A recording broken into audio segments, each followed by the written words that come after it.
Puji Tuhan. Salam sejahtera bagi kita sekalian.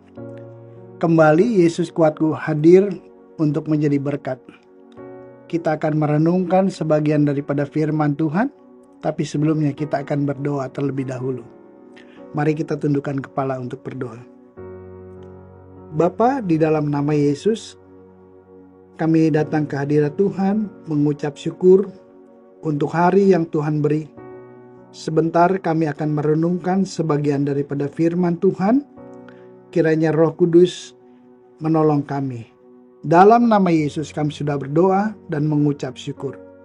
Amin. Puji Tuhan.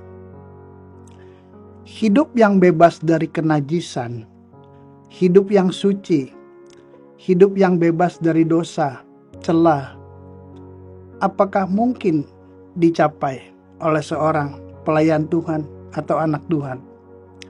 Oleh karena itu, mari kita lihat satu kebenaran daripada firman Tuhan yang bertema adalah first thing first.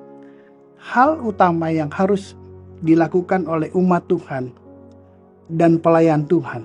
Kita baca di dalam Yesaya 52 ayat yang ke-11. Menjauhlah, menjauhlah, keluarlah dari sana. Janganlah engkau kena kepada yang najis. Keluarlah dari tengah-tengahnya. Sucikanlah dirimu, hai orang-orang yang mengangkat perkakas rumah Tuhan. Melalui ayat ini kita melihat peristiwa keluarnya umat Tuhan dari Babel. Ini sebuah gambaran kelepasan dari dunia dan segala sesuatu yang najis dan kotor.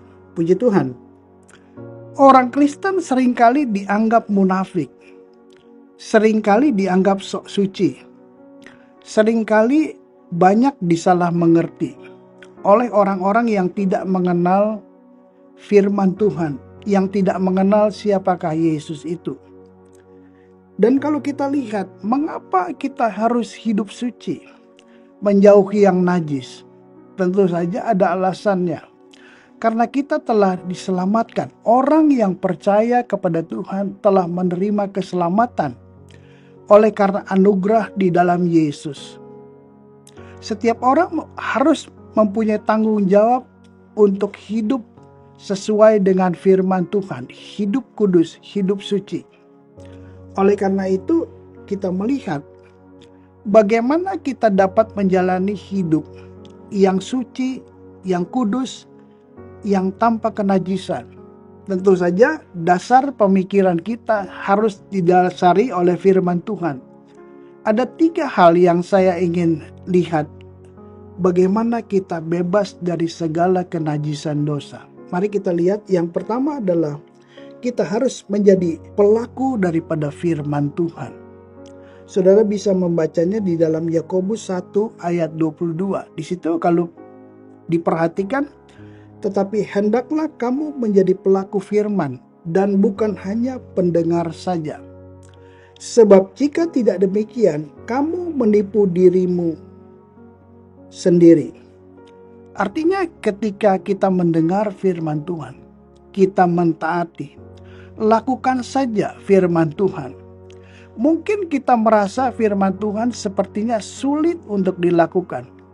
Atau mungkin ini tidak masuk logika kita. Tetapi yang Tuhan minta adalah kita menjadi pelaku firman Tuhan.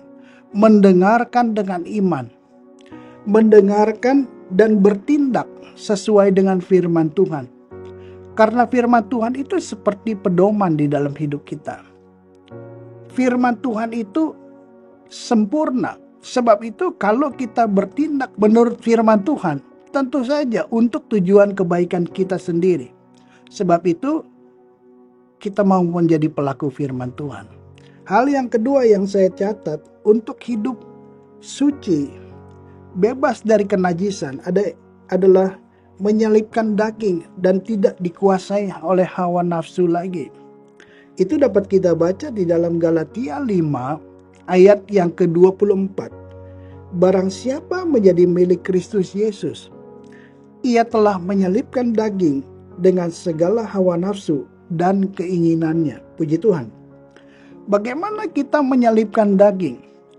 Dengan cara kita tidak kompromi terhadap dosa. Menyalibkan daging adalah tindakan secara sadar dan sengaja untuk meninggalkan sifat yang lama. Tidak lagi menuruti keinginan daging kita. Tidak lagi ingin melakukan hal yang tidak sesuai dengan kehendak Tuhan. Sebagai manusia tentu saja kita ingin hidup nikmat, hidup senang, hidup nyaman. Dan tidak ada orang yang mau menderita. Tetapi saya katakan, orang yang mau menyalibkan daging, dia secara sengaja, dia sadar menghindari godaan. Dia menghindari pergaulan yang tidak baik. Jadi kalau kita lihat, kita tidak lagi melakukan hal yang lama, yang tidak sesuai dengan firman Tuhan. Itulah di dalam kita menanggalkan cara hidup yang lama. Kita tinggalkan semua sifat karakter yang lama. Sebab kita adalah anak-anak Tuhan di dalam Yesus. Puji Tuhan.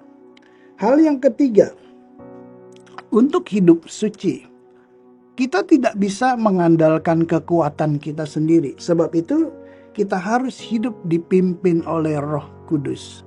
Di dalam Galatia 5 ayat yang ke-25 di situ dikatakan, jikalau kita hidup oleh Roh, baiklah hidup kita juga dipimpin oleh Roh. Puji Tuhan.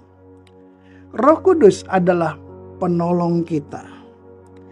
Roh Kudus memberikan kekuatan, kemampuan. Dia melengkapi kita. Ketika kita mau dipimpin oleh Roh Kudus, tentu saja dengan kesadaran untuk melakukan firman Tuhan.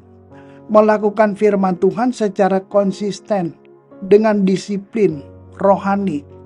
Sehingga Roh Tuhan itu akan membantu kita, menopang kita, memampukan kita untuk melakukan firman Tuhan. Jadi hidup dikuasai Roh Kudus itu sangat penting.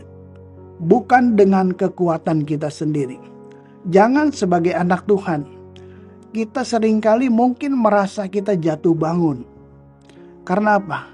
Kita tidak mau dipimpin oleh Roh Kudus. Sebab itu, ketiga hal tadi kita harus lakukan supaya kita dapat menjauhi yang najis dan tidak melakukan hal-hal yang kotor yang merupakan dosa, sehingga hidup kita menjadi baru di dalam Tuhan, sehingga kita menjadi terang dan garam dunia. Kiranya nama Tuhan dipermuliakan. Kita tetap semangat, kita tetap setia, kita tetap taat untuk melakukan firman Tuhan. Sekali Yesus, tetap Yesus. Amin. Mari kita berdoa.